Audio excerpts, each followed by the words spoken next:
Bonjour Monsieur le maire, est-ce que vous pouvez nous Bonjour. expliquer un peu comment va se passer cet été dans la voie normale du Mont Blanc alors?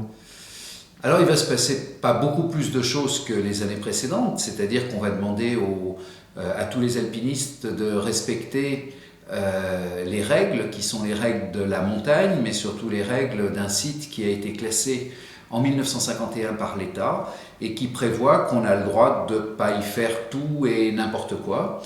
Et donc le préfet a réuni l'ensemble des acteurs de ce massif, aussi bien les maires de Chamonix que moi-même pour Saint-Gervais, les présidents des compagnies des guides de ces deux communes, le président de la Chamoniarde, et puis ensemble on a validé la proposition du préfet d'accentuer l'information par la présence de gendarmes à tête rousse au col du Midi pendant 55 jours de la prochaine saison d'été.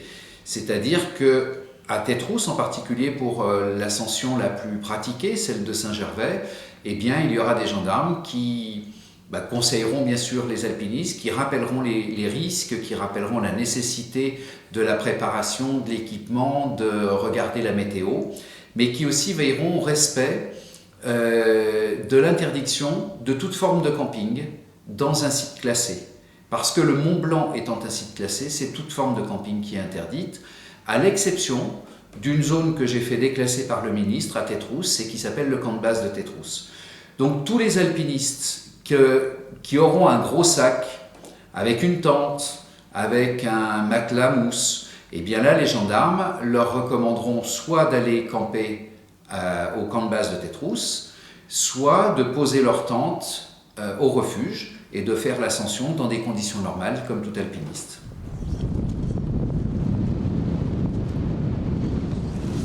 On prive personne de liberté, on est sur un itinéraire qui est surfréquenté, ce sont les excès de quelques-uns qui effectivement nécessitent de rappeler la règle et de la faire appliquer. On prive personne de liberté. La liberté, déjà dans la montagne, c'est une illusion. Il faut avoir de l'argent, il faut avoir des équipements. Un équipement dans la montagne, ça coûte cher.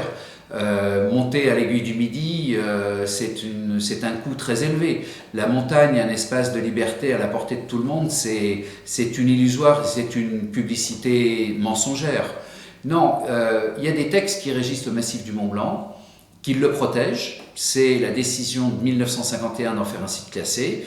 Le choix, il est binaire en fait. Soit on respecte les dispositions du site classé, soit l'État déclasse le site classé du Mont Blanc, et à ce moment-là, on pourra en faire un site banalisé, une poubelle à ciel ouvert si on a envie, et ce ne sera plus un site classé.